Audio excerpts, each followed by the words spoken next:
The Grim Reaper really is a remorseless twat. In the last 2 years, legends like Verne Gagne, Mae Young, The Ultimate Warrior, Dusty Rhodes, Roddy Piper all departed for the great locker room in the sky. All were commemorated with heroes, tributes, lovingly edited by WWE. But what about the wrestlers whose passing the company barely gave the slightest mention?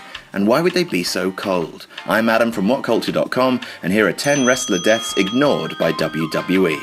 Number 10, Chris Kanyon. Chris Kanyon was a former US champion and tag team champion hired by WWE during the Invasion angle. A lot of people complaining about the Invasion angle these days. I loved it, wouldn't change a thing, winky face. In the years following, Kanyon found himself often either on the bench with an injury or jobbing and was released in 2004. Having suffered from bipolar disorder for many years, Kanyon was found dead in 2010 next to an empty bottle of depressants and an apology note.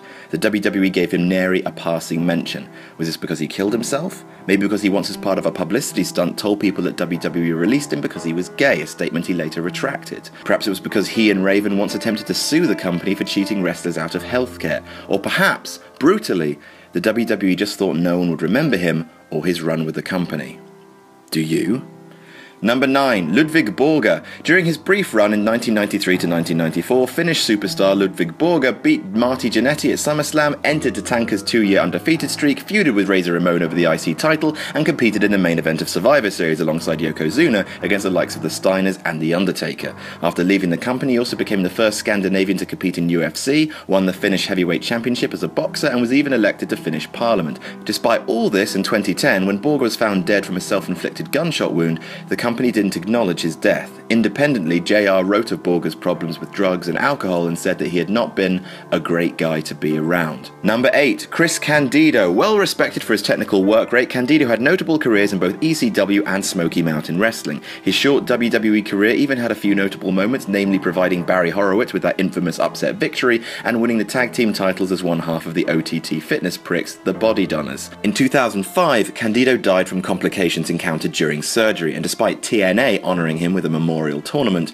WWE made only one mention of the man during a gone but not forgotten memorial video for ECW stars during the One Night Stand event that year, a video that WWE management probably wanted no part of, but were forced to make by Paul Heyman. Number 7, Lance Cade. Over the course of his 7 years with WWE, Cade never really realised his potential. For 3 years he tagged with Trevor Murdoch in the truckiest tag team ever, winning the World Tag Team Championships 3 times. In 2008 he began a slow climb towards main event status, aligning himself with Y2J and feuding with Shawn Michaels, his former mentor, even earning a pinfall victory over HBK on Raw. However, after an abuse of prescription pills caused him to have a seizure on a WWE plane flight, he was released from his contract. Despite attending rehab in 2010, Cade died later that year to heart failure brought on by a mixture of drugs in his system. Number 6, Doink the Clown, and here we are, talking about a dead clown. Sorry everyone. Originally portrayed by Matt Osborne, Doink was one of the faces of WWE's cartoon period in the early to mid-90s. He was a clown who wrestled. That's just what happens sometimes.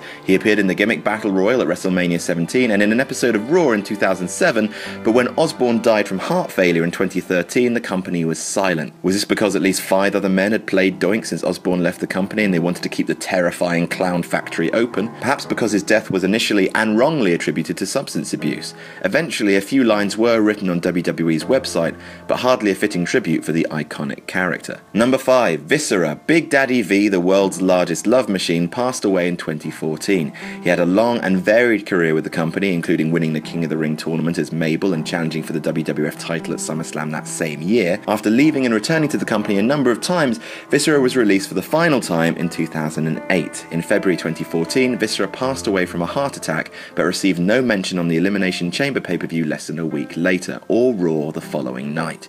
It's not clear exactly why. The man had wrestled in 3 separate eras of the company, and despite being saddled with the large man addicted to sex gimmick that hindered Mark Henry and the Great Khali, was surely present in enough fans' minds for a tribute. Number 4, Nancy Benoit.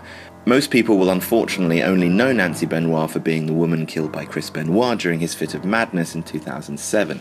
In actual fact, Nancy had a 13-year career as a manager, commonly known as Woman, in ECW, where she managed Sandman. She would do things like light his cigarettes and become aroused watching him cane Mikey Whipwreck, as you do.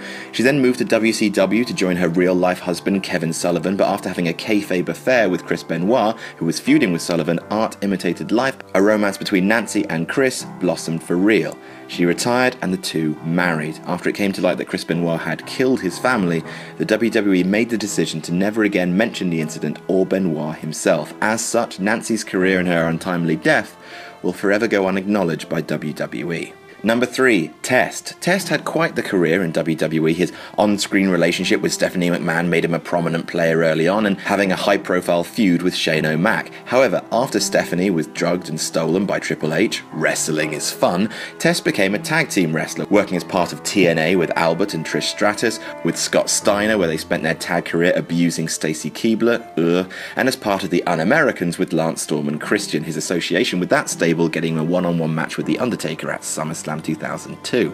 He won the European title, Intercontinental title, Hardcore title, tag titles, and regularly competed for the ECW World title. He died at the young age of 33 from an overdose of painkillers. He wasn't afforded any tribute, likely because of his problems with steroids and pills. Number 2, Umaga. Umaga, racist gimmick though it most definitely was, got Eddie Fatu over in a big way. He was already a member of the Anoa'i family, I hope I pronounced that right, that gave us The Rock, Yokozuna, Roman Reigns and Rikishi. He won the IC title twice and represented Mr. McMahon in the Battle of the Billionaires at WrestleMania 23. He was eventually released from the company in 2009 after violating the wellness policy for the second time and refusing to go to rehab. Later that same year, he suffered heart failure as a result of a toxic cocktail of substances in his system. For falling out of repute with the company for drug infractions and dying of drug abuse, he received no tribute, much to the outrage of fans. Number 1, WWF President Jack Tunney. Before the Montreal Screwjob outed Vince McMahon as owner-operator of WWF, and for over a decade, the WWF was kayfabe run by President Jack Tunney, who in real life was a Canadian promoter who allied himself with Vince McMahon. From 1984 to 1995, he was the man in charge. He wasn't often seen, but anytime a massive announcement had to be made, like the WWF Championship being vacated before the Royal Rumble 1992, or the creation of the WrestleMania 4 Championship Tournament, it came from the office of Jack Tunney. The fictional president was removed from TV in 1995 after the business partnership between Tunney and McMahon ended, and when he died in 2004 of a heart attack, not one person from WWE attended his funeral, and his death went unreported on WWE.com. Heartbreaking. And that's our list. Did we miss any out? Tell us about it in the comments, and don't forget to like, share and subscribe, and you can even follow me on Twitter here. I'm Adam from WhatCulture.com, and I'll see you soon.